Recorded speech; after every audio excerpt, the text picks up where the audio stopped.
Hello my cutie potatoes, welcome to the class. और video के thumbnail से आपको पता चल ही गया होगा कि we are going to start this particular series जहाँ पर हम लोग एनसीईआरटी लाइन बाय लाइन पढ़ने वाले हैं। इसका बहुत ज़्यादा रिक्वेस्ट आया था बिकॉज बहुत सारे बच्चों को जो पीपीटीज होती हैं, जो पीडीएफ होते हैं, उनसे कुछ समझ नहीं आता है।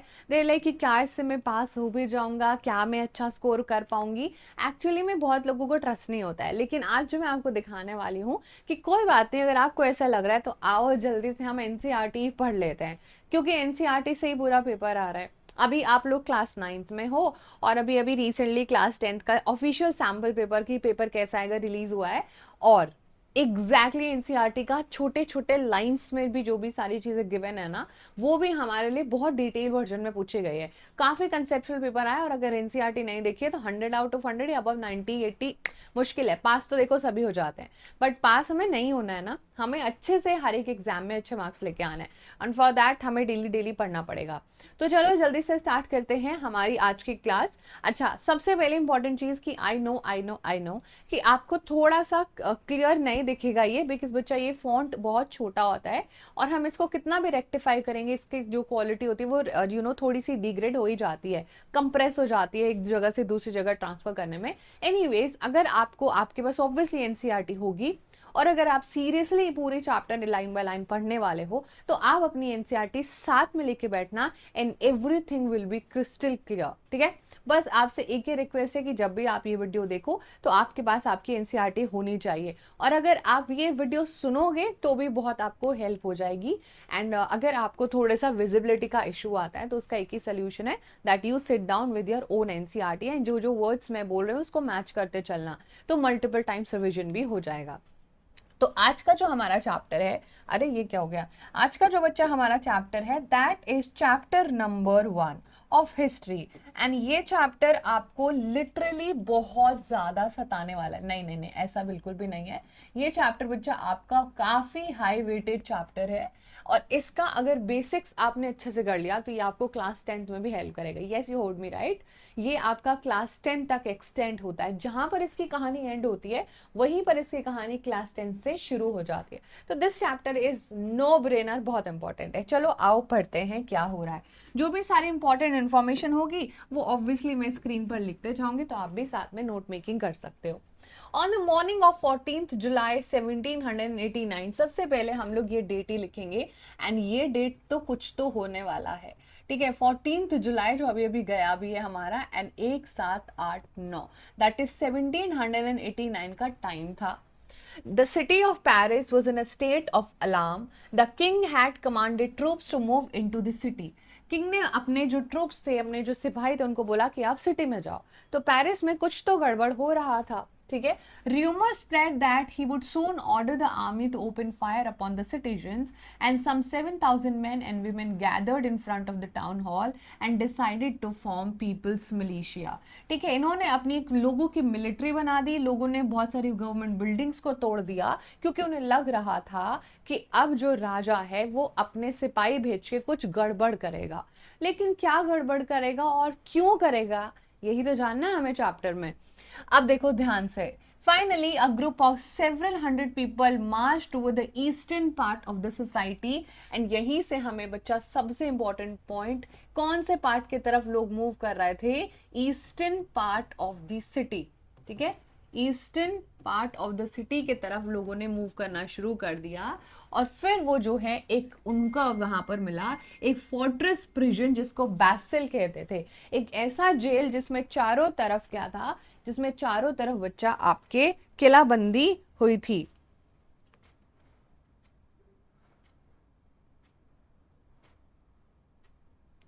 ठीक है, तो यहां पर ये जो हमारा बैसिल है ये जरूर लिख लेना। अब ये जो बैसिल था ये क्या था, yes we have to remember this part as well. ये जो बैसिल था इसको बहुत लोग बैस्टाइल भी बोलते हैं, it's completely fine. Fort prison as in ये एक ऐसा जेल था जिसमें चारों तरफ किलाबंदी की हुई थी और कोई ऐसे इजीली इसको ऑब्वियसली पार करके नहीं जा सकता था कि आप किसी को जेल में डाल दोगे तो फिर वो भाग जाएगा वहां से, ठीक है। बहुत ऊंची ऊंची दीवारें थी यहाँ पर। इनमें किसको डाला जाता था? लोगों को लगा कि यहाँ पर ना बहुत ज्यादा हमें गोलियां मिलेंगी एंड बहुत सारा यहाँ पर हमें आर्म्स मिलेंगे, और द कमांडर ऑफ द बैसल वाज किल्ड, और वहां पर जो भी लोग थे उनको हम लोगों ने रिलीज कर दिया। कितने लोग मिले? केवल 7 लोग। लिटरली 7 लोग मिले इस जेल में, और फिर जो कमांडर था उसको लोगों ने किल कर दिया। ये बच्चा आपको याद रखना है कि बैसल जेल में एक्चुअली कितने लोगों को रखा हुआ था? That was only 7 people. 7 लोगों को रखा हुआ था, लेकिन फिर भी बैसल को सब हेट करते थे। फिर भी बैस्टाइल को सब लोग हेट करते थे, because Bastille stood for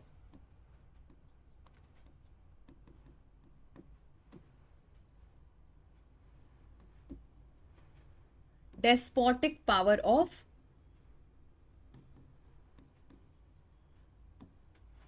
king. King की डेस्पोटिक पावर के लिए बैस्टाइल जो है वो मतलब समझा जाता था। क्या मतलब है इसका? इसका ये मतलब है बच्चा कि जब भी राजा के खिलाफ कोई कुछ बोलता था ना, तो राजा उसको उठा के बैस्टाइल में डाल देता था कि जाओ अपनी जो है आटा चक्की पीसो, है ना, जेल की रोटी खानी पड़ेगी और ये सब करना पड़ेगा। लेकिन जब ये सच में सारी चीजें हुई तो उस टाइम वहां पर 7 ही लोग थे। तो मतलब ये तो डर बिठाने मतलब डर ज्यादा बिठाना चाहता था, लेकिन रियलिटी में वहां पर ज्यादा लोग नहीं थे और कुछ हथियार वगैरह कुछ भी नहीं मिले, वहां पर कुछ नहीं मिला। फोर्ट को लोगों ने तोड़ दिया और बाकी अपने साथ बचे कुछ फ्रैगमेंट्स लेके चलेगा, ये दिखाने के लिए हम सोविनियर लेके आए हैं डिस्ट्रक्शन का। देखो अब राजा ना टिक नहीं पाएगा, बेचारे राजा ने ऐसा क्या किया था कि लोगों से उतनी उतनी दुश्मनी हो रही थी, मैं बताती हूँ, सबको डिस्कस करेंगे। उसके बाद 14 जुलाई के बाद the days that followed saw more writing, बहुत सारे रायट्स हुए पेरिस में और कंट्री साइड में, बहुत सारे लोग प्रोटेस्ट कर रहे थे बिकॉज ब्रेड का प्राइस काफी ज्यादा हाई हो रखा था। Much later when historians look back upon this time they saw it as the beginning of a chain of events. तो फंडम जो हमारा जो बच्चा क्या है, जो हमारा फ्रेंच रेवोल्यूशन है ना, वो कंसीडर किया जाता है the beginning of chain of events that ultimately led to the execution of king in France, though most people at the time did not anticipate this outcome. How and why did this happen? तो ये जो हमने एक briefing लिया है, ये जो मैंने आपको कहानी की स्टोरी एक सुनाई है, अब ये कहानी हमें ये बताएगी कि आखिरकार हुआ क्या था। तो अब आपको याद रखना है, हम दोबारा से इस डेट पर आएंगे, बट इस डेट से हम थोड़ा पीछे चलते हैं, चीजों को समझते हैं, and let's try to understand. This was a brief introduction of the chapter French Revolution started on 14th July 1789। Eastern part of the society में लोग बैस्टिल जेल को अटैक कर रहे थे। 7 लोग मिले जो डेस्पोटिक पावर ऑफ राजा के लिए स्टैंड करता था। आओ जल्दी से ये समझने के लिए कि आखिरकार राजा ने गलतियां क्या करी थी, क्या उसने इश्यूज क्रिएट करे थे, उसके लिए हमें उस राजा को, जिस सोसाइटी में वो रहता था, जिन लोगों पर वो राजा राज करता था, वो पढ़नी पड़ेगी। तो हम थोड़ा सा पीछे जाएंगे, एंड दैट वाज अराउंड 1774। ठीक है, तो अभी हमारा 89 भूल जाना है, ठीक है, 89 तक हम यहां से दोबारा पहुंचेंगे। तो सबसे पहले आपको नई डेट जो याद रखनी है, दैट इज 1774। 1774 में एक राजा था, that was Louis 16। He was from the Bourbon family, ये भी पूछा जा सकता है। तो बर्बन फैमिली का राजा लुइस 16 फ्रांस की गद्दी पर आके बैठता है, ठीक है, कोई प्रॉब्लम नहीं है। जब वो 1774 में आपके गद्दी पर बैठेगा तो he was just 20 years old, वो सिर्फ 12 साल का था, और उसने शादी की थी ऑस्ट्रियन प्रिंसेस मेरी एंटोनिएट से। ठीक है, बहुत बढ़िया। तो इसका प्रिंसेस, इसका सब कुछ पूछा जाएगा भाई, कहां पर, सब सब पूछा जाएगा आपसे, कितने साल का था, क्या नाम था, कौन सी डायनेस्टी से था। तो लिख लें जल्दी से। सो ही वॉज फ्रॉम, पहले इसका नाम लिख लेते हैं। इसका नाम क्या है? ये बेनाम तो नहीं है, इसका नाम है लुई द 16। ठीक है, he is from bourbon dynasty. ये ऐसी ऐसी डायनेस्टी होती थी बच्चा, बहुत बहुत बहुत फैली हुई थी, इटली तक फैली हुई थी, बर्बन डायनेस्टी थी। एंड ये सिर्फ 20 ईयर्स ओल्ड था जब ये राजा बनाया गया। एंड ऑब्वियसली इसकी प्रिंसेस भी आप याद रखना कि इन्होंने किससे शादी करी थी। ठीक है, तो प्रिंसेस कहाँ की थी ये भी याद रखना, she was a Austrian princess. So princess थी ऑस्ट्रिया की और उनका नाम था मेरी एंटोनिएट। ये बेसिक बेसिक से चीजें बच्चा जो हमसे पूछी जाती हैं। हाँ जी मैम, हमने इमेजिन कर लिया, इतना हमें समझ आ गया।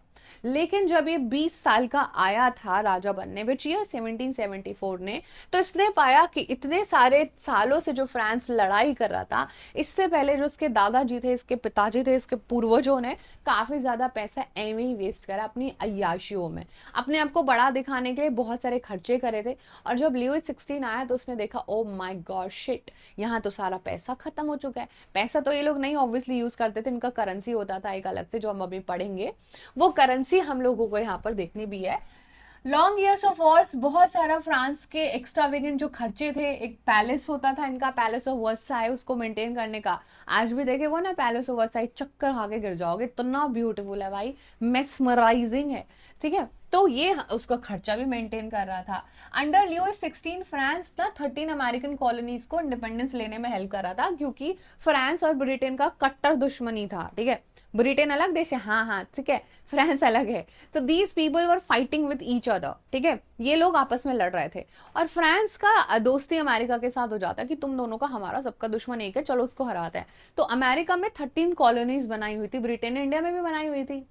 हाँ, इंडिया में अंग्रेजों का राज चला ना, एग्जैक्टली लाइक दैट इन्होंने अमेरिका में भी बनाई हुई थी। मैम ब्रिटेन ने अमेरिका पे भी राज किया हुआ है, हाँ, इतना सा देश है पूरे मैप पर, और पूरी दुनिया का राज करता था भाई, क्या करे बताओ, इतना पावरफुल था, क्या करे। सो एनीवेज, ये जो है फ्रांस जो अमेरिका की मदद करता है कि अरे चलो दुश्मन को दो दो तो चोर चोर मुसेरे भाई वाला डायलॉग सुना है कि अरे तेरा दुश्मन मेरा भी दुश्मन है, दोस्त दोस्त है ना हम लोग दोनों। So that is how France help कर रहा था अमेरिका की भी, जिसमें बहुत पैसा लग रहा था। अब ऑब्वियसली पैसा लग रहा था तो कहाँ से आएगा पैसा, मशीन से तो नहीं आएगा, लोगों से आएगा। लोगों से टैक्स कलेक्शन करके वो पैसे की भरपाई करने की कोशिश करेगा। सो ये सारी चीजें जब हो रही थी ना, तो बहुत ज्यादा आपका बर्डन जो है, उधारी का बर्डन जो है वो हो गया। तो यहाँ पर याद रखना, जो फ्रांस की करेंसी थी लेवरे। ये लेवरे का जो था बच्चा, इतना ज्यादा उधारी चढ़ गया था फ्रांस के ऊपर, that was around billions of levers. So that was a very crazy amount. और अपने बारे में जो है मोर देन 2 बिलियन लेवर जो है खर्चा हो गया था, कि अरे ये पैसा कैसे चुकाएंगे, अब ये खर्चा किससे ले रहे हैं, अरे आस पड़ोस के देशों से ले रहे हैं। और आस पड़ोस के देशों से ले रहे हैं तो वो मांगने आएगा ना अपना पैसा। और लियो 16 बोले अरे पैसा पैसा तो है ही नहीं मेरे पास, ठीक है। So this is what was having lenders who give the state credit. Now उन्होंने बोला कि अरे हम जो तुमको पैसा देंगे ना, अब तो मजबूरी का फायदा उठाएंगे सब लोग, तो 10% इंटरेस्ट चार्जेस लेना शुरू कर दिया। So the France government was oblige to spend an increasing percentage of its budget on interest payment alone.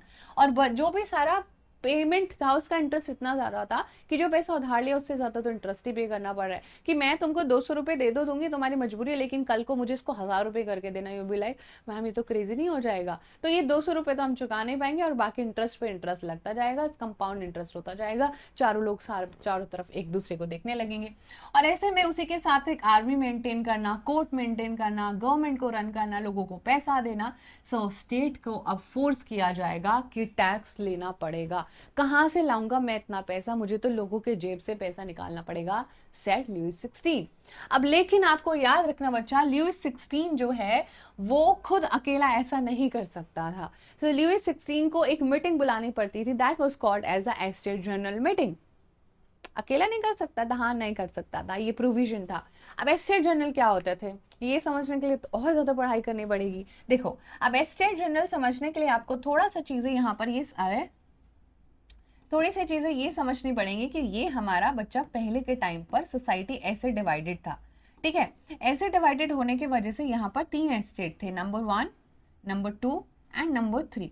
So estate third, estate second and estate first. Okay, these were 3 things. अब यहाँ पर रहती थी clergy, और यहाँ पर रहते थे नोबल्स, और यहाँ पर रहते थे रेस्ट ऑफ द लोग, जिसमें pageants, doctors, engineers, rich poor सब कुछ आ जाते थे।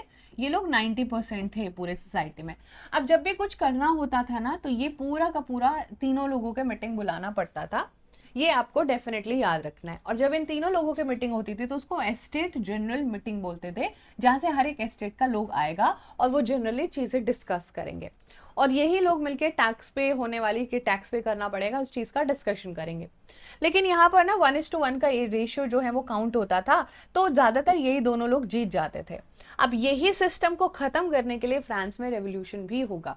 सो this was something which we are supposed to understand. The society of estate was a part of feudal system that dated back to the Middle Ages. The old regime is usually described the society and institution of France before 1789. यानी कि ये जो हम time period पढ़ रहे हैं ना, ये वाला टाइम पीरियड ये अभी एग्जिस्ट कर रहा है, लेकिन यहाँ पर ये जो टाइम पीरियड है ये यहाँ से डिलीट हो जाएगा। लोग बोलेंगे कि सब इक्वल हैं। ठीक है, इतनी चीजें आपको समझ आई होंगी। आप अपनी एनसीईआरटी साथ में लेके पढ़ रहे हो, आई एम सो हैप्पी। ना फिगर 2 को अगर हम देखें तो इस प्रकार से सारी चीजें थी बच्चों। यहाँ पर आपको दिख रहे हैं first estate, second estate and the third estate. Third estate में बहुत सारे टाइप के लोग थे, बट वो 90% होते थे। तो सिस्टम ऑफ एस्टेट हमने समझ लिया जिसमें पेजेंट्स 90% थे।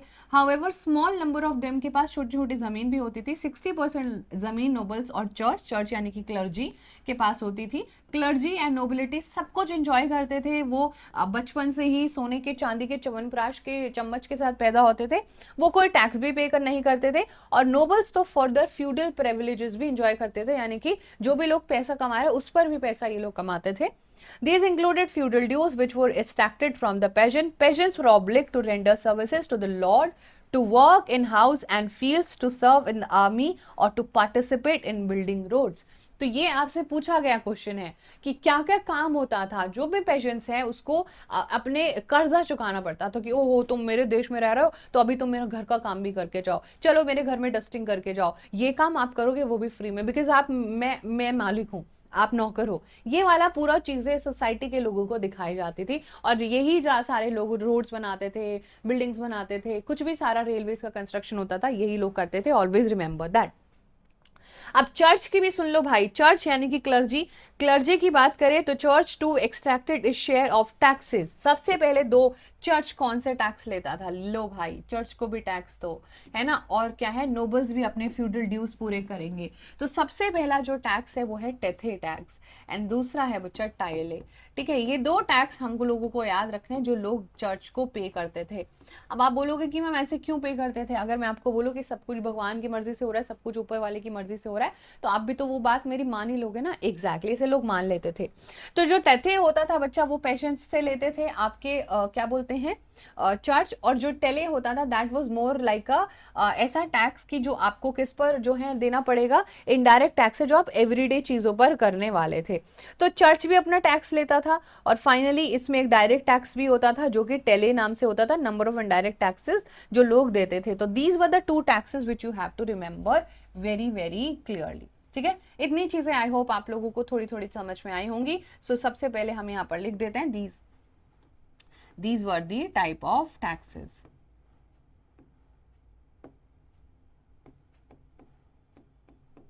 ठीक है, ये वाले टैक्सेस बच्चा यहाँ पर हमारे लोग पे कर रहे थे, हमारे नहीं मतलब फ्रांस के लोग। Then we have the struggle to survive. अब ये जो पूरा टाइम पीरियड था ना, ये जो 1774 से 1789 तक का टाइम था, इसमें जो पॉपुलेशन थी वो काफी ज्यादा इंक्रीज हो गई। जो पॉपुलेशन बच्चा 23 मिलियन थी, जो पॉपुलेशन 23 मिलियन थी, दैट वॉज इन 1715, अब वो 28 मिलियन हो गई है। अब जितना ज्यादा पॉपुलेशन होगा उतना ज्यादा खाना भी तो बनाना पड़ेगा, उतना ज्यादा खाना बनाना पड़ेगा तो व्हाट विल हैपन, उतना ज्यादा सरकार को काम भी करना पड़ेगा। रैपिड इंक्रीज होगा फूड ग्रेन में। ऑब्वियसली अगर एकदम से पॉपुलेशन बढ़ जाएगी तो हर चीज पर प्रेशर बढ़ेगा। कि एकदम से मान लीजिए क्लास में 10 ही बच्चे प्रेजेंट थे, एकदम से क्लास में 100 बच्चे एंटर हो जाए तो टीचर के लिए डिफिकल्ट हो जाएगा चीजों को मैनेज करना। कि मैंने तो 10 ही बच्चों के लिए क्वेश्चन पेपर बनाया था, यहाँ पर तो 100 बच्चे आ गए। सो कोई भी जो है प्रॉब्लम जो है यहाँ पर आएगी। वैसा सेम फूड ग्रेन का प्रॉब्लम आया, प्रोडक्शन उतना ज्यादा हो नहीं पा रहा था। ब्रेड जो कि स्टेपल फूड था मेजोरिटी का, वो ऑब्वियसली ब्रेड ही खाते थे वहां पर लोग, है ना, और रोटी तो नहीं खाते थे। वर्कर्स अभी भी जो है काम कर रहे थे लेकिन सेम वेजेस पर। महंगाई बढ़ गई है, सब कुछ बढ़ गया है, अफोर्डेबिलिटी बढ़ गई है, सारी चीजें, लेकिन उनका पैसा उतना ही कमा रहे हैं। कि अभी 100 रुपए किलो आलू हो गया लेकिन वो वही पैसा कमा रहे हैं जो वो 10 साल पहले कमा रहे थे। बट वेजेस जो हैं वो प्राइसेस के साथ ऑब्वियसली, जब डिमांड और सप्लाई वाला होता है, जब भी किसी चीज़ की डिमांड बहुत हाई होती है और उसकी सप्लाई कम होती है तो प्राइस काफ़ी बढ़ जाता है, just like gold and diamond के प्राइसेस होते हैं। So the gap between poor and rich अब ज़्यादा हो गया और इतना ज़्यादा बुरा सिचुएशन हो गया that it led to subsistence crisis. Now सबसे इंपॉर्टेंट चीज़ है वो, यहीं से हमारे पास क्वेश्चन आ जाता है, व्हाट इज सब्सिस्टेंस क्राइसिस। ये सब्सिस्टेंस क्राइसिस आखिरकार होता क्या है? Subsistence crisis an extreme situation where the basic means of livelihood are endangered. ठीक है, अब ये नाम किसने दिया इसका कोई अता पता नहीं है, तो आप लिख लो an extreme situation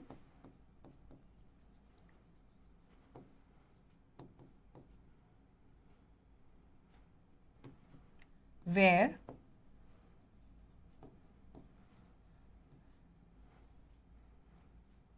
the basic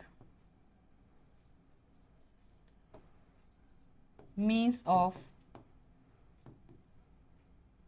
livelihood are endangered। कहने की बात यह है कि भाई 2 वक्त की रोटी निकालना भी बहुत मुश्किल हो जाए।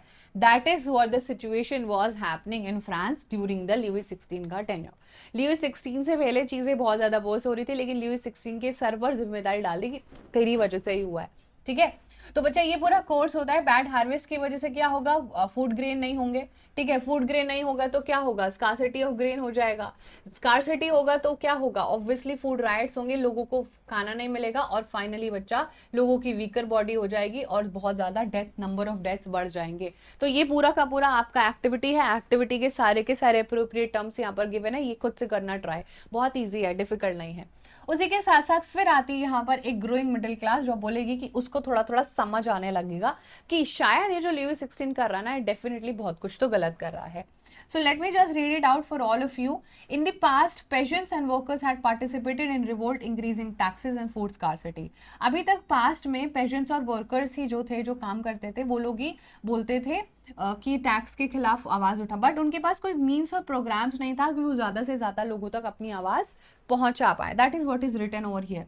लेकिन जो थर्ड स्टेट के कुछ ऐसे लोग थे जो थोड़ा थोड़ा एजुकेशन, थोड़ा थोड़ा पैसा कमा पा रहे थे, और सुना है ना पैसे से अक्कल आती है, एग्जैक्टली तो यहाँ पर वही हो रहा था। और ऐसे में 18 सेंचुरी के टाइम पर ऐसे ही एक सोशल ग्रुप निकल के आता है जो थोड़ा थोड़ा पैसा कमा रहा था, दूसरे देशों में घूमने जा रहा था, सिल्क रूट से ट्रेड कर रहा था, दूसरे देशों में देख रहा था कितना कुछ बढ़िया चल रहा है, वहां से चीजें सीख के आके अपने देश में सही और गलत का क्वेश्चन करना शुरू कर देता है।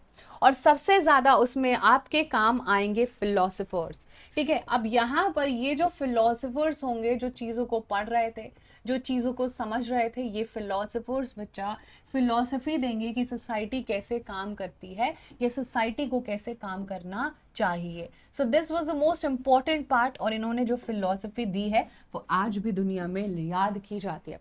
आज भी ये जो फिलोसफर्स हैं, इनके हिसाब से दुनिया चल रही है, that something that they said a lots of years before, तो आज भी एप्लीकेबल है।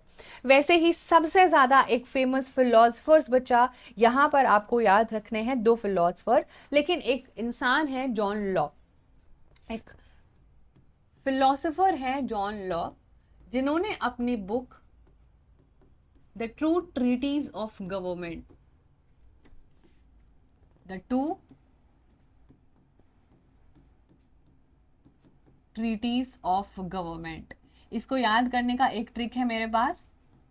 आपको कैसे याद रखना है, अपने इस बुक में इन्होंने बोला था कि किस प्रकार से मुझे ना डिवाइन फिनोमिना को खत्म करना है। ये जो क्लर्जी बिना मतलब का टैक्स ले रही है, फालतू की अपनी जो है हमारे ऊपर दिखाती कि मैं बड़ा हूं, मैं ये वो एंड एक्सेट्रा, ऐसा कुछ भी नहीं, इसको खत्म करना चाहिए। अब इसको कैसे याद करोगे, देखो जो जॉन लॉक है वो कितने लॉक लगा के जाएगा कि उसका घर सेफ रहे, वो हमेशा दो दो ताले लगा के जाएगा, तो लॉक लगा के जाएगा। तो आप इसको डेफिनेटली ऐसे जरूर याद रखना, ये आपके एग्जाम में आता है। ठीक है, तो यहाँ पर ये हमारे जो फिलोसफर्स थे, ये लोगों को मोटिवेट कर देंगे कि अरे ये लुई 16 को हटाओ, भगाओ। उसके साथ साथ यहाँ पर एक और आपको नाम याद रखना है। ठीक है, यहीं पर लिख दो ना, हाँ यहीं पर लिख देते हैं। दूसरा जो नाम है that is also very very important. दूसरा नाम हमारे पास है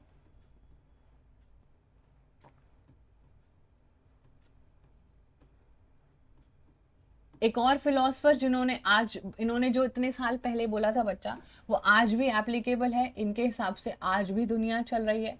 what ever he said in his book, इनकी बुक है द सोशल कॉन्ट्रैक्ट, ठीक है, द सोशल कॉन्ट्रैक्ट। इनके इस बुक में बहुत सारी चीज़ें इन्होंने मेंशन करी है। इन्होंने बोला है कि गवर्नमेंट कैसे बननी चाहिए, मेजॉरिटी की गवर्नमेंट होनी चाहिए, लोगों के और रिप्रेजेंटेटिव के बीच में एक रिश्ता होना चाहिए, राजा अपनी मनमर्जी से कुछ ना कर पाए। और उसके बाद आपको एक और नाम याद रखना है, एंड दैट इज मॉन्टेस्क्यू। ठीक है, ये 3 फिलोसफर्स बच्चा आपको डेफिनेटली याद रखने वाले हैं। अब लोग इनके आइडियाज को कैसे प्रोपोगेट करेंगे, बहुत अच्छे तरीके से। एंड इनकी बुक है द स्पिरिट ऑफ लॉ। ये आपको एज इट इज सारी चीज़ें याद रखनी है, एज इट इज आपको ये सारी चीज़ें पता होनी चाहिए, हमारे एग्जाम में सीधा सीधा आ जाती हैं। अब ये जो सारी चीज़ें थी ना, ये जो मॉन्स्के था, इसने 3 चीज़ों के बारे में डिस्कस किया है, ये भी पूछा जा सकता है। कौन कौन सी 3 चीज़ों के बारे में, कि गवर्नमेंट पता है 3 ऑर्गन्स के साथ बनानी चाहिए, 1 is executive, 1 is legislature, and एक है आपका जुडिशरी। ये हमारे पास बच्चा क्या है, ये हमारे पास 3 ऑर्गन्स हैं इस तरीके से, ताकि पावर एक इंसान के हाथ में ना याद रहे। इनके आइडियाज इतने ज़्यादा फेमस हो गए बच्चा, इतने ज़्यादा फेमस हो गए कि लोग हर टाइम इनके बारे में बात करना शुरू कर देते हैं। चाहे वो बुक शॉप पे हो, चाहे वो न्यूज़पेपर्स की बात हो, चाहे वो कॉफ़ी पीने घर से बाहर निकले हो, जो लोग पढ़ नहीं पाते थे उनको पढ़ के सुनाया जाता था। और एक न्यूज़ जो बहुत ज़्यादा वायरल हो रही थी, वो तो बहुत ही ज़्यादा, कि लुईस 16 न्यू टैक्सेस लेके आने वाला है। तो जब लोग इनकी फिलॉसफी पढ़ रहे हैं कि सरकार इसे इतना ज़्यादा टैक्स नहीं ले सकती है, इतना बुरा नहीं कर सकती, और साइड बाय साइड लोग ये पढ़ रहे हैं कि ये सब तो गलत है, फिलोसफर तो भाई सही कह रहे हैं, तो फिलोसफर्स की जो आइडियाज थे उनको ज़्यादा जो है लोग प्रमोट कर रहे थे। The news that Louis 16 plan to impose further taxes able to meet the expenses of the state generated anger and protest against the system of privileges। अब ये जो पूरे याशी की जिंदगी जी रहा था लुईस 16 और उसकी फैमिली और उसके आसपास के क्लर्जी नोबल्स, तो अब लोगों को लगेगा कि यार हमारे पास तो ब्रेड नहीं है, हमारे पास तो इतनी ज़्यादा जनसंख्या बढ़ गई है, ब्रेड खाने के पैसे नहीं है, हर चीज़ तरीके से सब्सिस्टेंस क्राइसिस हुआ पड़ा है, और ये टैक्स लिए जा रहा है। अरे जब तुम्हारे जेब में कुछ है नहीं तो तुम टैक्स कैसे लोगे? तो लोग गुस्सा हो जाएंगे, एंड इवेंचुअली बच्चा क्या होगा, सेम ही जो है पेज रिपीट हो गया है। इवेंचुअली जब ये सारी चीज़ें होंगी तो रेवोल्यूशन होगा। लेकिन ये आउटब्रेक ऑफ रेवोल्यूशन कैसे हुआ, आओ इसको थोड़ा सा डिस्कस कर लेते हैं। Louis 16 had to increase taxes for reason, जो कि हमने प्रीवियस सेक्शन में पढ़ लिया, वो लिखा है। अब ऐसे सोचो कि जब ऐसा फ्रांस जहां पर मोनार्क के पास अपनी खुद से जो है वो टैक्स नहीं लगा पाता था, तो उसको क्या करना पड़ता था, उसको मीटिंग बुलानी पड़ती थी, तब जाके वो आपके मीटिंग में सारी चीजें बोलता था, और उस मीटिंग को बोलते थे एस्टेट जनरल मीटिंग। ठीक है, ये याद रखना। ये सेम चीज अगर वो टैक्स को कुछ नया चीजें इन्वेंट करेगा तो उसको मीटिंग बुलानी पड़ती थी, और वहीं पे प्रपोजल वो जो है टैक्स के लिए बोलेगा, और सब लोग हाँ बोल देंगे। लुईस 16 को लगा कि बहुत सालों से यही होता आ रहा है और अभी भी यही होगा, and will be good to go. ठीक है, अब ध्यान से सुनना। The estate general was a political body. क्या है एस्टेट जनरल, क्या होती है? It is a political body. क्या ये हमारे एग्जाम में आया हुआ? Yes, a lots of times. ये एक पॉलिटिकल बॉडी है बच्चा। कौन? एस्टेट जनरल, जो आपके मतलब एडमिनिस्ट्रेशन से रिलेटेड सारे चेंजेस देखने वाली थी। हाउएवर हर एक एस्टेट अपने रिप्रेजेंटेटिव भेजते थे। 1:1:1 हो गया क्या? 1:1:1 वाला होता था। First estate, second estate and third estate. बहुत बढ़िया। ठीक है, इस बार भी यही होने वाला था, सही बात है। और हाँ, ये भी याद रखना कि ये जो मीटिंग हुई थी, जो अब 1780s के टाइम पर होने वाली थी, ये लास्ट 1614 में हुई थी। रिमेंबर दिस स्टोरी, ये लास्ट जो है 1614 में हुई थी बच्चा।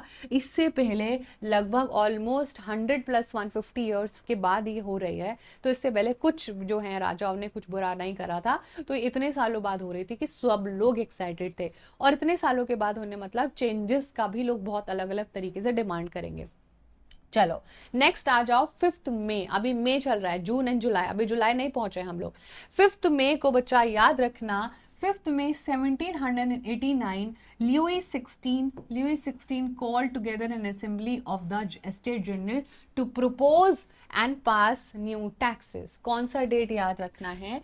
5 मई 19 नहीं, 5 मई 1789 को he called a meeting. Called estate general. Estate general को बुलाता है नए टैक्सेस को। फर्स्ट और सेकंड एस्टेट अपने 300 लोग भेजते हैं। आओ इसको पढ़ लेते हैं अच्छे से।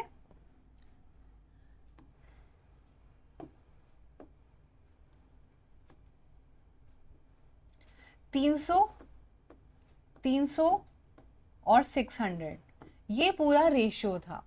हाँ ठीक है, बिल्कुल। जब जो फर्स्ट एस्टेट होगा वो बहुत अच्छे से बैठेगा और जो थर्ड एस्टेट होगा पीछे खड़े रहेगा। पेजेंट, आर्टिशन, विमेन को तो असेंबली में घुसने ही नहीं दिया।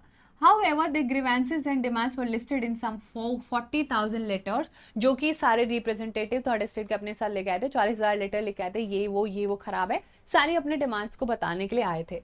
Voting in the estate general in the past had been conducted according to the principle कि 1:1 हो जाएगा। आपका कितना पॉपुलेशन डज नॉट मैटर। अगर ये अकेले भी वोट देंगे ना तो बच्चा टाई हो जाएगा, देखो है ना। अगर क्लर्जी को हटा दे तो नोबल्स अकेला बचेगा और ये लोग ऑटोमेटिकली जीत जाएंगे। नहीं, लेकिन ये तो 1:1 करते थे कि एक एस्टेट का एक ही वोट होगा। तो ये लोग गुस्सा हो जाएंगे, थर्ड एस्टेट वाले बोलेंगे नहीं हम पर पर्सन गिनो, हमें पर पर्सन गिनेंगे तो हम लोगों को क्यों बोला पर पर्सन गिनो, क्योंकि सोशल कॉन्ट्रैक्ट में लिखा हुआ था कि किंग ने जो है ये गलत करा है और इसको 1 वोट होना चाहिए हर एक इंसान का। हम बुक पढ़ के आए हैं और हमें बताया था कि ये गलत है, ये गलत है, हमें फिलोसफर ने बताया है और हमें उसकी बात अच्छी लगी और अब वो सही कह रहा है, वो क्वेश्चन करा आपकी अथॉरिटी को, ठीक है। लेकिन ऑब्वियसली राजा वाज लाइक भाई ये क्या क्रेजी हो गया, ये क्या क्रेजी हो गया, ये तो मैंने नहीं सोचा था कि ऐसा हो जाएगा। और मैं अब इसी मीटिंग को यहीं पर रद्द करता हूँ, चलो भागो अपने घर वापस जाओ। But that was not the case. जो रिप्रेजेंटेटिव जो थर्ड एस्टेट से आए थे वो बोलते हैं ओहो हो बड़ी दिक्कत हो गई, हम भी नहीं हिलेंगे भाई, कोई बात नहीं, राजा इतना बदतमीज है तो थोड़ी बदतमीजी हम भी कर लेते हैं। 20 जून को जो है ये सारी कहानी अब पहुंच चुकी है। On 28 June, they assembled in the hall of indoor tennis court in the grounds of Versailles. They declared themselves National Assembly. 20 जून को थर्ड एस्टेट के लोगों ने बोला कि ये कुछ एस्टेट जनरल को हम आज से गोली मार रहे हैं, आज से हम अपने आप को एक नेशनल असेंबली बोलेंगे और आज हम इस टेनिस कोर्ट जो है टेनिस कोर्ट में ओथ लेते हैं, शपथ लेते हैं कि यहाँ से जब तक नहीं लेंगे, जब तक अपने फ्रांस का कॉन्स्टिट्यूशन नहीं बना लेंगे। अब हमें आपकी कोई ज़रूरत नहीं है, हमें नहीं चाहिए आपका कोई भी साथ। और यहाँ तक कि उन्होंने बोला कि हम जब तक यहाँ से नहीं लेंगे जब तक हम लोग मोनार्क की पावर को लिमिट नहीं कर देते हैं। मोनार्क जब चाहे जो करता है वो हम नहीं होने देंगे। और उसी के साथ साथ मिराबे नेबेसीज ने इनका बहुत ज़्यादा हेल्प किया था। बच्चा ऑलवेज रिमेंबर दिस पार्ट। मिराबे खुद एक नोबल फैमिली में था बट वो कन्विंस हो गया था कि सोसाइटी जो फ्यूडल प्रिविलेज पे बेस्ड है एकदम घटिया है और ये अन्याय है, ये बहुत ही अनफेयर हो रहा है।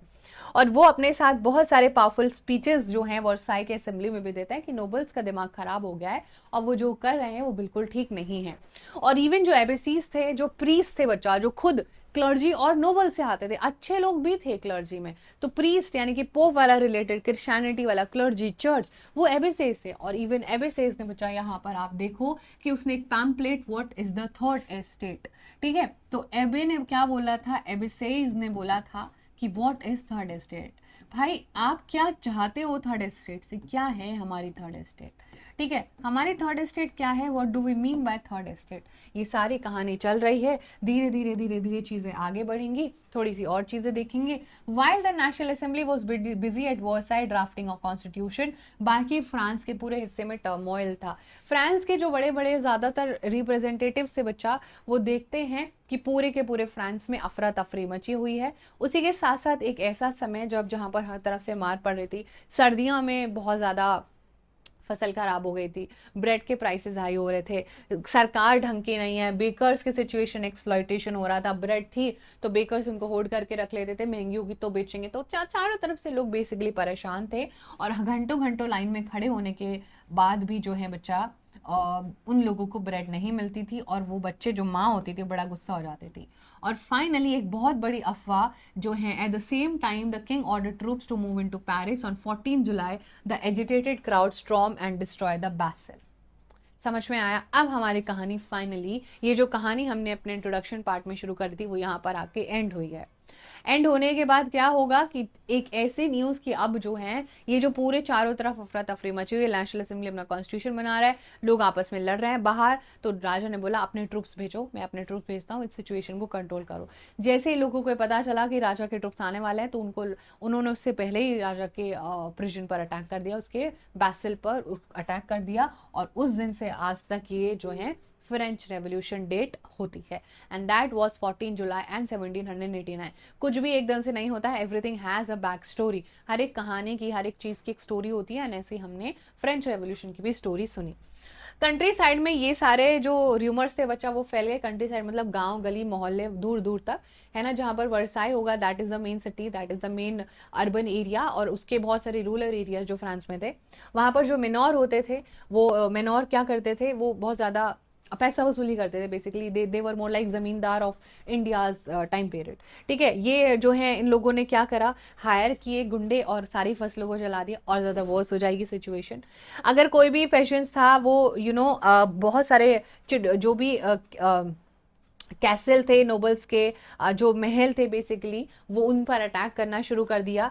एंड ये आप ज़रूर याद रखना, this is something very very important, ये जो महल थे वो लोगों ने अटैक करने शुरू कर दिए, और धीरे धीरे फाइनली सारी चीज़ें हुई। Face with the power of revolting subject, इतना सब कुछ देख के लियो 16 ने फाइनली बोला कि ठीक है, जो भी नेशनल असेंबली कह रही है वो मैं मान लेता हूँ। And on the night of 4th अगस्त, ठीक है बच्चा, और 4th अगस्त 1789, 4th अगस्त 1789 को क्या हुआ, 4th August 1789 the assembly pass the decree abolishing the feudal system, और इस दिन जो है डेक्रे गवर्नमेंट ऑर्डर होता है, एंड फ्यूडल सिस्टम एबॉलिश हो गया। ठीक है, फ्यूडल सिस्टम क्या हो गया, फ्यूडल सिस्टम खत्म हो गया, वही फ्यूडलिज्म जिसमें लोगों को बिना मतलब का पैसा राजा को चुकाना पड़ता था। मेंबर्स ऑफ द क्लर्जी को भी काफ़ी कुछ देखना पड़ा, अपने प्रिविलेजेस छोड़ने पड़े, टैक्स जो कलेक्ट करते थे वो उनको छोड़ना पड़ा, और गवर्नमेंट ने बहुत सारे ऐसे हीरे जवाहरात जो राजा महाराजाओं के पास होते थे उसको सबको अपने पास रख लिया। ठीक है, जिसमें मैरी एंटोनिएट के पास बहुत सारे डायमंड्स एंड गोल्ड के ऐसे ज्वेलरी मिला था, काफ़ी प्रेशियस चीज़ें, लगभग वो सारा पैसा जो बड़े बड़े महल थे वो सब कुछ अब national assembly which is the government उसने अपने पास रख लिया। फ्रांस अब कॉन्स्टिट्यूशन मोनार्की बन जाएगा। सो अब नेशनल असेंबली अपना कंप्लीट करेगी ड्राफ्ट कब, 1791 का टाइम आ जाएगा, और फाइनली नेशनल असेंबली अपना कॉन्स्टिट्यूशन ड्राफ्ट कर लेगी। ठीक है,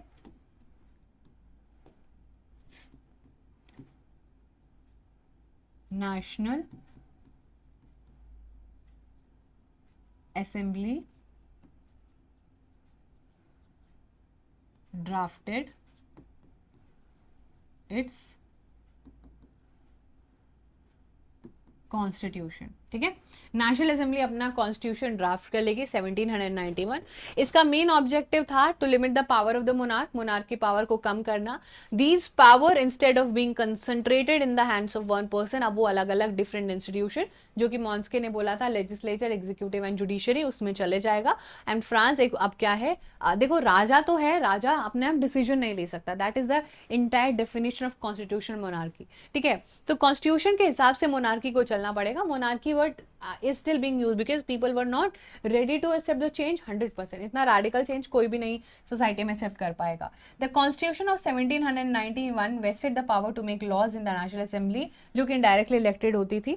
सिटीजन्स वोट करते थे बच्चा, बट अभी भी आपको छोटू सा एक और चीज देखने को मिलेगा, यहाँ पर इतना सब कुछ होने के बाद भी एक्टिव और पैसिव सिटीजन का अभी भी रहेगा कुछ, अभी भी हर किसी को वोटिंग राइट नहीं मिल पाए, बिकॉज अभी तक समझ नहीं आया ना कि what do we actually want. अभी तो ये लोग हिट एंड ट्राई है, ये लोगों ने दुनिया को बताया कि दुनिया कैसे चलती है। ठीक है, ये लोगों ने सब पूरी दुनिया को बताया। तो पैसिव सिटीजन में वो लोग आते थे जो टैक्स नहीं पे करते थे, और मोस्टली विमेन होती थी, man without property who are not paying taxes and women. लेकिन यहाँ पर वो लोग जो टैक्स पे भी करते थे, जिनके पास प्रॉपर्टी भी थे, वही लोग पैसा यानी कि वोट दे पाएंगे। So that was the most important thing that was happening in the French आपका रेवोल्यूशन के टाइम पर। बाकी हमारे पास जो चीज़ें हैं, द कॉन्स्टिट्यूशन जो हमारा फ्रांस का कॉन्स्टिट्यूशन वो शुरू कैसे होता है, वो ये जो टैबुलर फॉर्म में आपको चीज़ें दिख रही हैं वो यहीं से शुरू होता है। इसको बोलते हैं declaration of right of man and citizen. तो अगर आपसे पूछा जाए declaration of the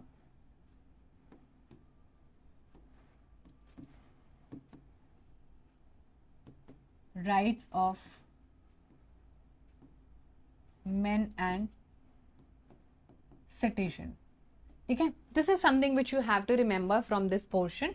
right such as right to life, freedom of speech, opinion. आप मतलब बेसिकली सब लोगों को ऐसे राइट जो नेचुरल है और वो आप जब पैदा हो गए आपको तभी मिल जाएंगे, आपसे कोई भी नहीं छीन सकता है. तो it was the duty of the state to protect each citizens natural right. जब आप पैदा हो रहे हो तो आपको कुछ राइट के साथ पैदा हो रहे हो और आपसे वो कोई भी नहीं छीन सकता है. उसी के साथ साथ कुछ बच्चा पॉलिटिकल सिंबल्स हैं जैसे कि ब्रोकन चेन. ये आपको डेफिनेटली याद रखना है. Broken chain was representing chain जो स्लेव्स को रखने के लिए, चेन को स्लेव्स को बांधने के लिए वो टूट गई है चेन. सो अब हमारे फ्रेंच रेवोल्यूशन के बाद आपके फ्री हो गए हैं. बंडल ऑफ रॉड्स और फेसेस, ये हमने अभी वीक क्विज में करा भी था अपने कल या परसों के सेशन में. तो फैसेस वाज मोर लाइक कि अगर ये कहानी भी है ना बचपन में सुनाई जाती है, अगर आप बंडल में रहोगे तो आपको कोई नहीं तोड़ पाएगा. अकेले रहोगे तो क्या है, स्ट्रेंथ रहेगी, मतलब स्ट्रेंथ नहीं रहेगी और यूनिटी रहेगी अगर सब लोग साथ रहेंगे. And then eye with in a triangle radiating the light, जो दिखाता है नॉलेज एंड सन की रेज एंड सारा इग्नोरेंस खत्म. देन स्पेक्टर है जो रॉयल पावर को दिखाता है. Snake biting its own tail, कि किसी भी चीज़ की कोई बिगनिंग और एंड नहीं होता है, कॉन्टिन्यूसली चीज़ें चलते रहती हैं. And that's the beauty of life, right.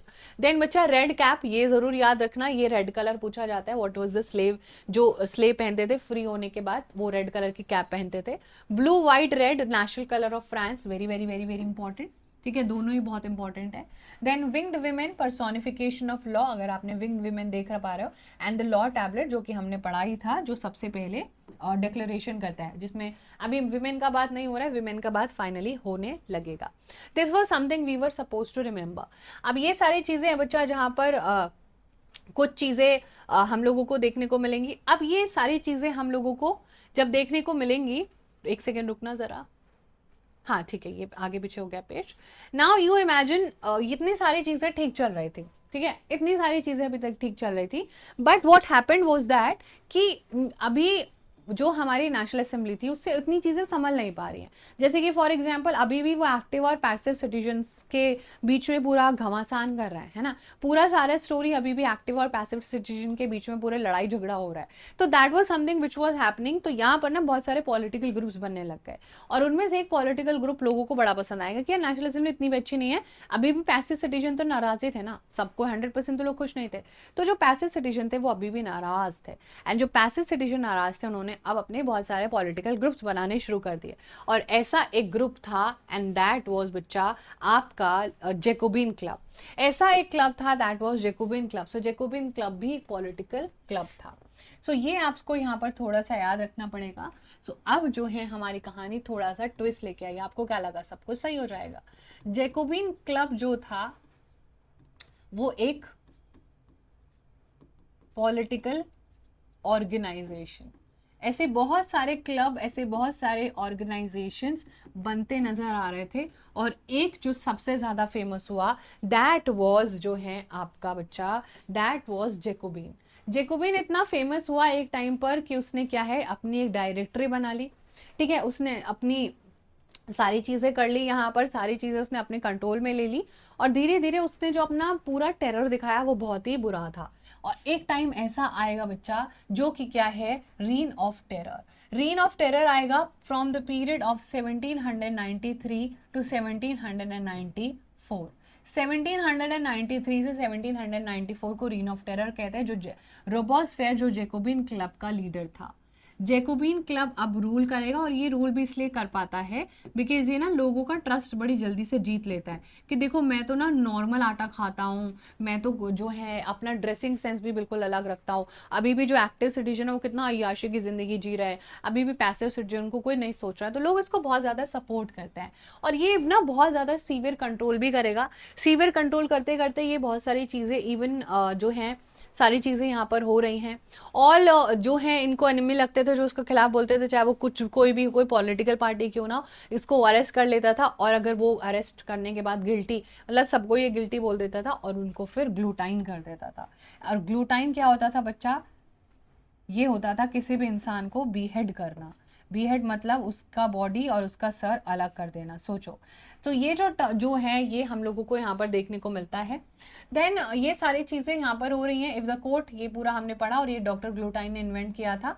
रोबोस्फेयर government काफ़ी ज़्यादा कौन कितनी रोटी खाएगा एंड कितना ब्रेड खाएगा, इन सब चीज़ों पर भी एक तरीके से मीट और ब्रेड को भी राशन के तहत भेजा था। ये नहीं कि मुझे ज़्यादा भूख लग रही थी आज, नहीं, आपको इतना मिलेगा, इतने से आपको पेट भरना पड़ेगा। सो वो काफ़ी ज़्यादा बच्चा यहाँ पर क्या है, एक्सट्रीम चीज़ें करता है। इवन वो ज़्यादा एक्सपेंसिव जो आटा होता था, एक्सपेंसिव चीज़ें बोलता था, नहीं नहीं नहीं, मेरी सोसाइटी में एक्सपेंसिव चीज़ें नहीं, सब लोगों एक जैसा खाओ। इवन कुछ बोलने का तरीका जो ट्रेडिशनली बोले जाते थे चीज़ें, उस पर भी कंट्रोल यहाँ पर करते हुए आपको नजर आने वाला था। सो जो फॉर्म्स ऑफ स्पीसीज और एड्रेस होते थे, इंस्टेड ऑफ ट्रेडिशनल मॉन्जर जिसको सर और मैडम बोलते थे, उसने उसको पूरा चेंज करके सिटीजन्स बोलना शुरू कर दिया, ठीक है। चर्चेस को शट डाउन कर दिया और उनको बैरक्स और ऑफिसेज बना दिए।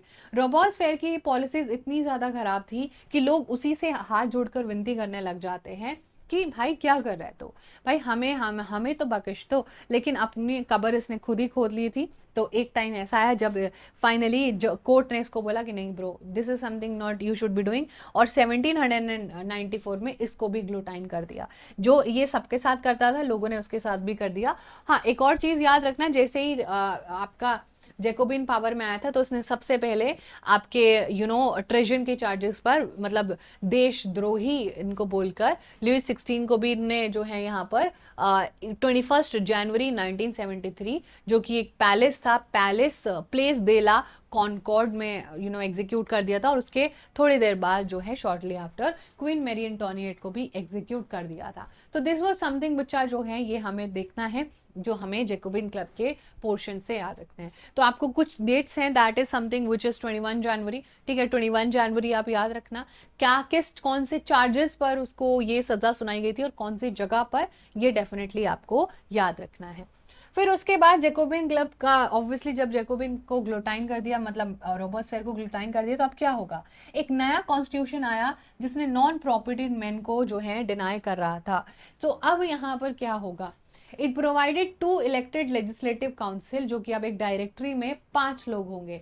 और 5 लोग क्यों होंगे बच्चा, बिकॉज ऑब्वियसली 5 लोग इसलिए होंगे बिकॉज ऑफ द फैक्ट कि जब हमने रोबोस्फेयर एक पर्टिकुलर इंसान के हाथ में पावर दिया था, तो उसने पावर का मिसयूज किया। और जब उसने पावर का मिसयूज किया तो फिर ऑब्वियसली आप लोगों ने बहुत सारा एक्शंस लिया। डायरेक्टरी ऑफन एक दूसरे से क्लैश करते थे, लेजिस्लेटिव काउंसिल में कभी किसी चीज़ पर नहीं पहुंच पाए थे। और इसी पॉलिटिकल इंस्टेबिलिटी की वजह से यहाँ पर एक मिलिट्री डिक्टेटर आ जाता है स्टोरी में। कितनी बुरी कहानी है ना, कभी दुख ही दुख भरे पड़े है ना। मिलिट्री डिक्टेटर आ जाएगा, सुख कब आएगा, बस आने ही वाला है। मिलिट्री डिक्टेटर जो है आप आएंगे कहानी में, वो बोलेगा कि किसी से नहीं संभल रहा है, I will take care of Napoleon Bonaparte. Now people were actually trying to understand ना कि मोनार्की काम करती है, बहुत ज़्यादा सीवियर मैक्सिमिलियन रोबोस्फेयर का कुछ काम करता है, या कोई मोनार्की, कॉन्स्टिट्यूशन मोनार्की काम करती है, रिपब्लिक काम करेगी। तो चलो अब मिलिट्री डिक्टेटर को भी देख ही लेते हैं कि क्या ये सच में कर पाएगा। तो अब वैसे तो बहुत सारी चीजें करी नेपोलियन ने, he is also called as moderniser of Europe, पर इसका एक सपना था, और वो सपना था कि ये पूरी दुनिया पर राज करना चाहता था। He wanted to become the conqueror of the world. अब जब कोई इतनी बड़ी दुनिया का कॉन्करर बनना चाहता है तो दुनिया के बाकी लोगों से लड़ाई करना पड़ेगा। अब बाकी दुनिया के लोगों ने टीम बना ली तो उसका कुछ नामो निशान रहेगा नहीं रहेगा, और वही हुआ भी। Then do all this changes in the form of government ideals of freedom equality, आज लोगों के दिमाग में समझ आ गई थी कि कोई भी रूल करे, चाहे वो मोनार्की हो, चाहे वो मिलिट्री डिक्टेटर हो, चाहे वो नेपोलियन हो, हमें अच्छी अच्छी चीजें जरूर चाहिए, ठीक है, हमें अच्छी अच्छी चीजें जरूर चाहिए, इतना तो हमें समझ में आ गया था। देन एक छोटा सा हमारा सेक्शन है बहुत important, did women have a revolution, क्या विमेन का भी कोई अलग से रेवोल्यूशन चल रहा था। चलो अब इसको थोड़ा सा पढ़ लेते हैं, बहुत इंपॉर्टेंट है। एक जो है यहाँ पर, from the very beginning women were active participant in an event which brought many important changes in French society. वो लोग घर पे भी काम करती थी और लिविंग भी चलाती थी, स्टीम का, लॉन्ड्री का, फ्लावर्स, फ्रूट, वेजिटेबल्स मार्केट में काम करना, डोमेस्टिक सर्वेंट्स की तरह काम करना। Most women did not have access to education and कोई उनको जॉब ट्रेनिंग नहीं मिलता था। जो नोबल्स की डॉटर होते थे, जो रिच लोग होते थे, वही बस बहुत सारे जगह पर हमको देखने को मिलता है, और उनकी अरेंज मैरिजेस होती थी। तो विमेन भी अभी बहुत सफ़र कर रही थी बेसिकली। और विमेन की सबसे इंपॉर्टेंट एक ऐसी सोसाइटी, बहुत सारी सोसाइटीज, जैसे तो 60 विमेन क्लब्स बनाए गए थे, बट एक जो आपको याद रखनी है, and that is the society of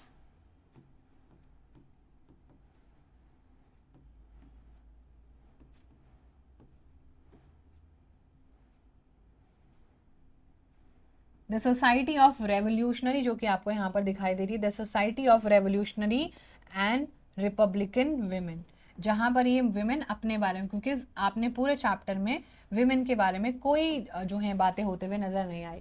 everybody was इधर एक्टिव, पैसिव सिटीजन, एंड ये सारे, ये जो हमारा एक सबसे फेमस एसोसिएशन था, ये सबसे इंपॉर्टेंट था बच्चा, तो this was one of the most famous association जिसने विमेन के राइट्स के बारे में बातें करी थी। Then I just read it out for you. बहुत सारे डिमांड्स, जैसे कि इंसान जो मेल को मिल रहा है सारे राइट्स, वो भी फीमेल मांग रही थी वोटिंग राइट्स। ये काफ़ी ज़्यादा डिसअपॉइंट हुई थी जब 1971 में इनको पैसिव सिटीजन बना दिया था। इनको भी राइट टू वोट, इलेक्टेड उनको असेंबली में और पॉलिटिकल ऑफिस। तो ये मत सोचना कि सिर्फ राइट टू वोट मांग रही थी women.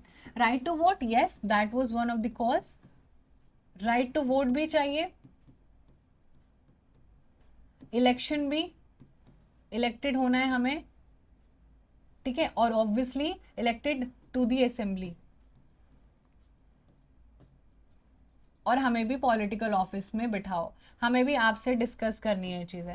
And hold, these were 3 main objective of any women association, ठीक है। इनको भी राइट्स चाहिए थे विमेन को। सो ओनली देन उनका इंटरेस्ट, उनके बारे में हम लोग बात करेंगे। अर्ली टाइम पीरियड में तो विमेन को ज़्यादा बातें नहीं हुई, लेकिन धीरे धीरे उनको स्कूल्स में स्कूलिंग कंपलसरी कर दिया, इवेंचुअली सारी चीज़ें हुई। अब उनको ज़बरदस्ती शादी नहीं किया जा सकता था, उनको ज़बरदस्ती जो है डाइवोर्स भी जो है अभी मिल सकता था। ज़बरदस्ती रहने का कोई मतलब नहीं है, कोई वायलेंस रहने का मतलब नहीं है।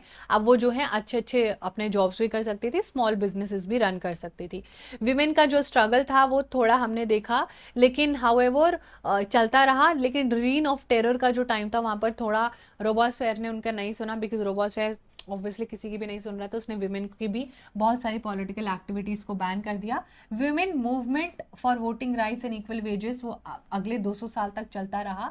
And that was fight for vote was carried through international suffrage movement, जो फाइनली बच्चा यहाँ पर 1946 में जाके मिलता है। यस, 1946 में जाके विमेन को फाइनली वोटिंग राइट मिलता है। This is something which you have to remember, जो यहाँ पर लिखा हुआ है लास्ट वाली लाइन में। ये आपको डेफिनेटली याद रखना है कि इतना सब कुछ हम देख रहे हैं, एंड राइट टू वोट जो है वो ऑलमोस्ट तब मिला जब इंडिया आज़ाद होने वाला था। सोचो, ये फ्रांस में हो रहा है, तो इंडिया में तो कितनी बुरी हालत होगी, है ना। ये this is something which you have to remember. एक और बहुत ही रेवोल्यूशनरी विमेन है बच्चा, ये ज़रूर केस बेस्ड स्टडी पढ़ लेना। She is very brilliant women. इन्होंने डिक्लेरेशन ऑफ जो राइट्स वाला मेन वाला पढ़ा था, उन्होंने ऐसे विमेन वाला एंड सिटीजन वाला, जिसमें ये सारी बातें करते हैं कि विमेन के क्लब्स होने चाहिए, विमेन को क्यों पीछे छोड़ना, ठीक है। This was something. एक और हमारे पास पोर्शन है, that is abolition of slavery. Slavery बहुत ही ज़्यादा कॉमनली होता था आपके फ्रांस में, अब स्लेवरी को भी ख़त्म करना है हम लोगों को। अब ये जो मोस्ट रेवोल्यूशनरी सोशल रिफॉर्म जो जेकोबिन क्लब के टाइम पर आया था, तो जेकोबिन ने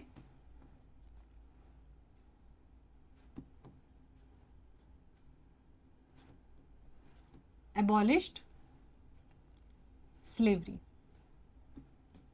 स्लेवरी क्या होता है बच्चा, जो आप किसी से स्लेव जैसे काम करवाते हो, नौकर जैसे काम करवाना, लेकिन बहुत वर्स होता है, ठीक है।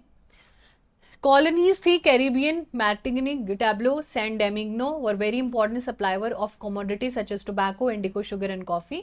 इसको एक जगह से दूसरी जगह लेके जाने के लिए स्लेव्स लगते थे, लेबर लगता था, और उनको बहुत घटिया कंडीशन में रहना पड़ता था, बहुत कम पैसा उसका मिलता था। तो ये जो स्लेव्स थे बच्चा, ये एक ट्रायंगुलर स्लेव ट्रेड थी, दैट ये 7th सेंचुरी में लगभग स्टार्ट हो गई थी, ठीक है। स्लेव ट्रेड 7th सेंचुरी से चल रही थी, and we are living after some 1000 साल से ही चले आ रही है। So it will take time to break that. तो फ्रेंच मर्चेंट जो है ना, वो बोर्डॉक्स और नांटेज में जो है लेके आते थे अफ्रीकन कोस्ट से। उनको बहुत ही बुरी तरीके से शैकल करके बांध के स्लेव्स को लेके आते थे, आधे तो रास्ते में ही मर जाते थे। तो that was a very important thing. The slave की वजह से इतने सारे जो सस्ते लेबर मिलते थे उससे प्रोडक्शन बहुत हुई, प्रोडक्शन अच्छी हुई तो इकोनॉमिक प्रॉस्पेरिटी आई। मतलब कैपिटलिज्म का थोड़ा थोड़ा सा आपको जन्म होते हुए नजर आएगा स्लेव सिस्टम में। Throughout 18th century slavery की क्रिटिसिज्म काफ़ी कम थी। अब आप सोचोगे ऐसा क्यों? बिकॉज ये जो स्लेवरी करवाते थे these were the rich people, और रिच लोग तो सरकार चला रहा है ना, active citizen rich people are still running the businesses. तो बहुत लोग, इंडिया में भी ऐसे ही हुआ था, इंडिया में दलित लोगों के लिए कोई बात नहीं कर रहा था, बिकॉज दलित और जो लोग पॉलिटिक्स में थे उनका बहुत बड़ा दुश्मनी था, so they were not interested to talk about Dalits, and hence B R Ambedkar ji came up with the story. Now बच्चा 18th सेंचुरी में इनके बारे में कोई बात नहीं कर रहा था, नेशनल असेंबलीज के बारे में बहुत सारा डिबेट करती थी, लेकिन इनके बारे में कोई लॉ कभी पास नहीं होता था, क्योंकि उनको लगता था बिजनेसमैन अपना ऑपोजिशन दिखा देंगे और हमको पैसा मिलना बंद हो जाएगा, हमारी सरकार गिर जाएगी। Finally it was in the 1794 जहां पर फ्रांस में जितनी भी उसने ओवरसीज पोजेशंस रखी हुई है स्लेवरी की वो खत्म करनी पड़ेंगी। लेकिन ये ऑब्वियसली नेपोलियन ने री इंट्रोड्यूस कर दिया था स्लेवरी, तो जेकोबिन ने हटाया और नेपोलियन ने दोबारा से री इंट्रोड्यूस कर दिया, बिकॉज नेपोलियन को भी एडमिनिस्ट्रेशन बढ़िया करना था, है ना, हटाओ और लगा दो दोबारा से, बस यही करते रहो। नेपोलियन री इंट्रोड्यूस्ड slavery. ठीक है, this is something we are suppose to understand. However turned out to be the short term measures. 10 year later plantation owners जो थे वो फ्रीडम डिमांड कर रहे थे, अफ्रीकन नीग्रोज जो है in pursue of the economic interest. Slavery finally French colonies में 1848 में एबॉलिश हो गई। ठीक है, नीग्रोज वर्ड वैसे तो इलीगल है यूज करना, बट ये टर्म यूज होता था बच्चा साउथ अफ्रीकन इंडिजिनस लोगों के लिए। ठीक है, ये यहाँ पर 1848 में फाइनली स्लेवरी अबॉलिश हो गई। इसको बोलते हैं बंधुआ मजदूरी, जब आपको जबरदस्ती लेके इंडिया के बहुत सारे लोगों को लेके जाया जाता है। श्रीलंका लेके जाया था, क्लास 10 में पढ़ेंगे श्रीलंका क्यों लेके जाया जाता था। सो बच्चा थोड़ा सा हम देख लेते हैं हमारा portion the revolution and the everyday life. जब ये सारी चीज़ें चल रही थी तो लोग दिन प्रतिदिन क्या कर रहे थे, है ना, रेवोल्यूशन एंड एवरीडे लाइफ में अगर हम देखें तो पॉलिटिक्स में लोग क्या पहनते थे, क्या लैंग्वेज बोलते थे, ये सारी चीज़ें हमने देखी। One important effect came into storming of Bastille in the summer 1789 was the abolition of censorship. तो अगर आपसे कोई पूछे कि सबसे बड़ा इम्पैक्ट, है ना, सबसे बड़ा इफेक्ट क्या था यहाँ पर जो है 1789 के बाद जो हमने सारी चीज़ें होते हुए देखी थी, वो क्या है कि अब जो लोग पढ़ना चाहते थे, जो लोग बोलना चाहते थे, वो अब वो कर सकते थे। ठीक है, सेंसरशिप लगाई जाती है जब न्यूज़पेपर्स में या न्यूज़ में कुछ चीज़ें बताने से आपके ऊपर रोक लगा दी जाए, मूवी में कुछ सीन दिखाने के लिए वो जो टी आवाज आती है ना, एग्जैक्टली। तो इन ओल्ड रेजाइम जो भी written material activities books newspaper होते थे वो राजा नहीं पढ़ने देता था। ऑब्वियसली वो क्यों पढ़ने देगा, बिकॉज आप पढ़ लोगे तो आपको अकल आ जाएगी। Then now the declaration of right of man and citizen, उन्होंने बोला कि अभी आपके पास फ्रीडम ऑफ स्पीच आएगा, और जैसे ही फ्रीडम ऑफ स्पीच आया पूरे के पूरे फ्रांस में बहुत ही ज़्यादा पैम्पलेट बुक्स न्यूज़पेपर बहुत ज़्यादा तरीके से बनने लगते हैं। फ्रीडम ऑफ प्रेस आ गई जिससे लोगों को अपना सही और गलत पता चलने लग गया। Play song and festive processions लोगों ने निकालने शुरू कर दिए, और अपनी एक आइडेंटिटी भी लाइक प्लेस करते थे, ड्रामास करते थे, अंडरस्टैंड, मतलब एक होता है ना कहानी कि राजा कितना बुरा है उसको पूरा ड्रामा में करके दिखाया जा रहा है। जो पूरा सीरियल्स वगैरह आप देखते हो आजकल, तो मूवीज एंड सीरियल्स आ जाते हैं पूरा दिन दिन दिन तना वाला, तो ये लोग ड्रामा ऐसे करके दिखाते थे। एंड ये जो है this is like church and this is clergy, और ये लोग काम कर रहे हैं और ये इंजॉय कर रहे हैं, तो ये सब चीज़ें बच्चा दिखाई जाती थी। तो एवरीडे लाइफ में ये सारे चेंजेस हो रहे थे। देन हमारे चैप्टर का कंक्लूजन आ गया है 1804 में नेपोलियन अपने आप को फ्रांस का कॉन्करर बोल देगा। यानी कि ये जो हमने कहानी शुरू करी थी 1774 से और 1789 जब तक फ्रेंच रेवोल्यूशन, और फ्रेंच रेवोल्यूशन से लेके अभी तक हमने डायरेक्टरी एंड ये सारी चीज़ें जो देखी, यहाँ पर फाइनली जाके एक डिक्टेटर आ जाएगा that will call himself as the conqueror of France, जो पूरी दुनिया का कॉन्करर राजा बनना चाहता था। ये अपनी बहुत सारी नेबरिंग कंट्रीज को कैप्चर करेगा, उनको अपने साथ कंबाइन करेगा, और ये अपने आप को मॉडर्नाइजर ऑफ यूरोप की मैंने जिम्मेदारी ली है यूरोप को ठीक करने का। इसने बहुत सारी चीज़ें अच्छी करी भी, प्रोटेक्शन ऑफ प्राइवेट प्रॉपर्टी, ठीक है, यूनिफॉर्म सिस्टम ऑफ वेट्स। पहले लोग जो है अलग अलग अपनी अपनी जो भी डायनेस्टी होती थी ना, वो अपने अपनी डायमेंशंस डिफाइन करती थी कि तुम्हारा 5 kilo is my 6 kilo, my 6 kilo is your 7 kilo, तो उसमें बहुत ज़्यादा डिफरेंस होता था। ये सारी चीज़ें बच्चा ने ठीक करी, वो हम क्लास 10 में पढ़ेंगे। इनिशियली नेपोलियन को लिबरेटर समझते थे लोग, बट इतना ज़्यादा कॉन्करर बनने के लिए उसको बहुत पैसा चाहिए था। जब उसने पैसा लोगों से लेना शुरू करा तो वो लोगों के बीच में अब इनफेमस हो जाएगा। ठीक है, अब उसको लोग उतना पसंद नहीं करेंगे जितना पहले कर रहे थे, बिकॉज पहले सब कुछ ठीक है था जब तक लोगों को पैसे नहीं देने पड़ रहे थे। बट इतनी बड़ी फ्रांस की आर्मी बनाने के लिए उसको जबरदस्ती घर से बच्चे लेके जाने पड़ते थे, उनको आर्मी में चीज़ें सिखानी पड़ती थी, मम्मी पापा सैड हो जाते थे। एंड नाउ लोगों को लगा यार इतना भी हमें नहीं चाहिए आज़ादी। तो अभी लोगों को जो है बच्चा इतना ज़्यादा पसंद नहीं आया, और जब पसंद नहीं आया तो लोगों ने इसके खिलाफ टीम बनाई, और 1815 में नेपोलियन भी हार गया और दोबारा से मोनार्की रिस्टोर हो गई। सैड राइट बच्चा, आई नो। तो ये सारी चीजें हो रही थी और फिर से दोबारा से जो है, लेकिन लेकिन एक और चीज याद रखना, लोगों को अभी भी लिबर्टी, डेमोक्रेटिक राइट्स और जो भी सारी जो भी लेगेसी है, जो फ्रेंच रेवोल्यूशन की लेगेसी कहा जाता है, वो आज तक भी लोगों को पसंद है। वो आज भी लोगों को पता चल गया था कि this is something which we want in our life. ठीक है, were abolish colonised peoples revoke the idea of freedom from bondage into their movements to create a sovereign nation state. Even Tipu Sultan and Raja Rammohan Roy are two examples जिन्होंने काफी ज्यादा inspiration लिया था बच्चा, जो कि आपके फ्रांस से हमने सीखा। ये इंस्पिरेशन हमारे लोगों ने भी लिया। Even Raja Ram Mohan Roy was one of those which was inspired, जो पूरे फ्रेंच रेवोल्यूशन, जुलाई रेवोल्यूशन के टाइम पर हो रहे थे। अभी जुलाई रेवोल्यूशन पढ़ेंगे 10th क्लास में, तो ही कुड थिंक ऑफ कि कितनी सारी चीजें यहाँ पर इंडिया को भी सीखने को मिल सकती है। एंड यहाँ पर हमारा चैप्टर एंड हो जाता है। ठीक है, एक बहुत ही बढ़िया हमने एक पूरा अपना एनसीईआरटी सीरीज का ये पूरा चैप्टर लाइन बाय लाइन किया। We have try to understand each and every line by line. हमने चीज़ें पढ़ी हैं, सब कुछ चीज़ें समझने की कोशिश करी है। अब जब हम इसके क्वेश्चंस करेंगे तो आपका कोई क्वेश्चन भी नहीं रुकने वाला है। सो ये इतने जो हैं ऑलरेडी चीज़ें हमारे पूरे सेक्शन में दी हुई हैं। लेकिन आपको एक और चीज़ याद रखनी है कि एनसीईआरटी अगर आप आराम से अच्छे से अपने साथ लेके बैठ के पढ़ रहे हो, so that will only put 4 चांद इन योर प्रिपरेशन। वो बस आपकी तैयारी में 4 चांद लगा देगा, बिकॉज एनसीईआरटी ही है, एसएसटी मतलब एनसीईआरटी, नथिंग बियॉन्ड दैट।